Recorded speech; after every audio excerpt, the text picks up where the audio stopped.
Vous écoutez les podcasts de Medinoc, dédiés à la gestion d'entreprise pour les médecins libéraux. Dans ce nouvel épisode, nous vous aiderons à sécuriser l'embauche d'un collaborateur en contrat à durée déterminée, aussi appelé CDD, en comprenant clairement le cadre légal, les démarches à réaliser et les points de vigilance à anticiper. Pour un médecin libéral, le recours à un CDD peut répondre à des situations très concrètes, remplacer un salarié absent, faire face à un surcroît temporaire d'activité ou gérer une phase transitoire avant une embauche durable. Mais ce type de contrat reste strictement encadré. Une erreur de motif, de durée ou de procédure peut entraîner des conséquences lourdes, notamment une requalification en contrat à durée indéterminée, le CDI. L'objectif est donc de vous permettre d'agir de façon sécurisée, pragmatique et conforme au droit du travail. Avant toute chose, il est essentiel de rappeler un principe fondamental. Le contrat à durée indéterminée est la forme normale et générale de la relation de travail. Le contrat à durée déterminée constitue une exception. Vous pouvez y recourir uniquement pour l'exécution d'une tâche précise et temporaire et seulement dans les cas prévus par la loi. Ce contrat doit obligatoirement être écrit. Il ne peut jamais avoir pour objet ni pour effet de pourvoir durablement un emploi lié à l'activité normale et permanente de votre cabinet. Les principaux motifs autorisés sont clairement identifiés. Vous pouvez embaucher en CDD pour remplacer un salarié absent ou dont le contrat est suspendu. Dans ce cas, la durée maximale peut aller jusqu'à 18 mois et le contrat peut se terminer au retour du salarié remplacé. Vous pouvez aussi recourir à un CDD dans l'attente de l'entrée en service d'un salarié recruté en CDI pour une durée maximale de 9 mois. D'autres cas existent, comme le remplacement d'un salarié dont le départ définitif précède la suppression du poste, l'accroissement temporaire de l'activité ou encore des travaux urgents liés à des mesures de sécurité. À côté de ces situations, il existe des contrats spécifiques liés à des politiques d'emploi ou de formation, comme le contrat unique d'insertion ou le contrat de professionnalisation. Une fois le motif identifié, la rédaction du contrat constitue une étape centrale. Le contrat doit être écrit et comporter une définition précise de son motif. Vous devez y faire figurer plusieurs mentions obligatoires.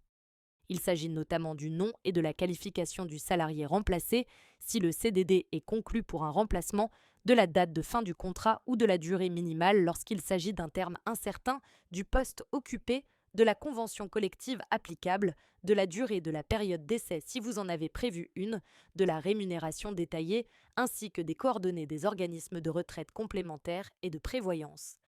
À cela s'ajoute une obligation d'information. Dans les 7 jours suivant l'embauche, vous devez remettre au salarié un ensemble d'informations minimales, incluant notamment l'existence de la complémentaire santé collective et ses conditions éventuelles. Le contrat lui-même doit être transmis au salarié au plus tard dans les 2 jours ouvrables qui suivent le jour de l'embauche. Le jour de l'embauche ne compte pas dans ce délai, et le dimanche n'est pas considéré comme un jour ouvrable. La question du renouvellement du CDD mérite une attention particulière. Par principe, un CDD est renouvelable au maximum 2 fois, à condition que la durée totale du contrat, renouvellement inclus, ne dépasse pas la durée maximale autorisée par la convention collective applicable ou, à défaut, par le Code du travail. Les conditions de renouvellement doivent être prévues dès le contrat initial ou faire l'objet d'un avenant transmis au salarié avant le terme initial. Là encore, le renouvellement ne doit jamais conduire à occuper durablement un emploi permanent. Il est également indispensable de distinguer le renouvellement de la succession de CDD. Le renouvellement correspond à la prolongation du contrat initial. La succession de CDD implique la conclusion d'un nouveau contrat. Entre 2 CDD portant sur le même poste, un délai de carence doit en principe être respecté. Ce délai est calculé en fonction de la durée du contrat précédent. Il correspond au tiers de la durée du contrat si celui-ci est d'au moins 14 jours ou à la moitié de sa durée s'il est inférieur à 14 jours. Certains cas permettent toutefois d'y déroger, notamment lorsqu'il s'agit de remplacer un salarié absent ou pour des travaux urgents liés à la sécurité. La période d'essai, quant à elle, n'est pas obligatoire, mais elle peut être prévue. Elle permet à l'employeur d'évaluer les compétences du salarié et au salarié d'apprécier les fonctions confiées. Sa durée est strictement encadrée. En l'absence de dispositions conventionnelles spécifiques, elle correspond à un jour par semaine pour les contrats d'une durée inférieure ou égale à 6 mois, sans dépasser 2 semaines, et à 1 mois maximum pour les contrats de plus de 6 mois. En cas de rupture pendant la période d'essai, un délai de prévenance doit être respecté selon la durée de présence du salarié. En dehors de la période d'essai, la rupture anticipée d'un CDD est possible uniquement dans des cas précis. Elle peut intervenir à l'initiative du salarié s'il justifie d'une embauche en CDI dans le cadre d'un accord entre les parties en cas de force majeure, d'inaptitude médicalement constatée ou de faute grave.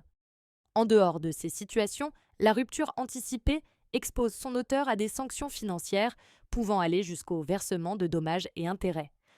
Le salarié en CDD bénéficie des mêmes droits individuels et collectifs que les autres salariés de l'entreprise. Les conditions de travail, l'accès aux équipements collectifs, la rémunération, les droits syndicaux et les droits à congé sont alignés sur ceux des salariés en CDI à qualification équivalente. À la fin du contrat, une indemnité de fin de contrat, souvent appelée indemnité de précarité, est en principe due. Son montant correspond à au moins 10% de la rémunération brute totale, sauf dans certains cas précis comme la poursuite en CDI, les contrats saisonniers ou certains contrats aidés. Une indemnité compensatrice de congés payés est également due lorsque les congés n'ont pas été pris. Enfin, une vigilance constante reste indispensable. Un CDD peut être requalifié en CDI s'il est conclu sans motif valable, s'il se poursuit après son terme, si les durées maximales ne sont pas respectées ou s'il est utilisé de manière récurrente pour couvrir un besoin permanent. Des sanctions pénales peuvent également être encourues en cas de non-respect des règles essentielles, notamment l'absence de contrat écrit ou le non-respect des délais de transmission. Pour conclure, retenez l'essentiel. D'abord, le CDD reste une exception strictement encadrée à utiliser uniquement pour un besoin temporaire clairement justifié. Ensuite, la rédaction du contrat et le respect des délais constituent des étapes clés pour sécuriser la relation de travail. Par ailleurs, le renouvellement et la succession de CDD doivent être anticipés avec rigueur en tenant compte des règles de carence. Enfin, une attention constante aux droits du salarié et au risque de requalification vous permet de limiter les contentieux et de sécuriser durablement votre organisation. Merci d'avoir suivi ce podcast. Nous espérons que ces quelques conseils pratiques vous seront utiles. Retrouvez l'ensemble de nos outils sur notre site internet medinoc.org.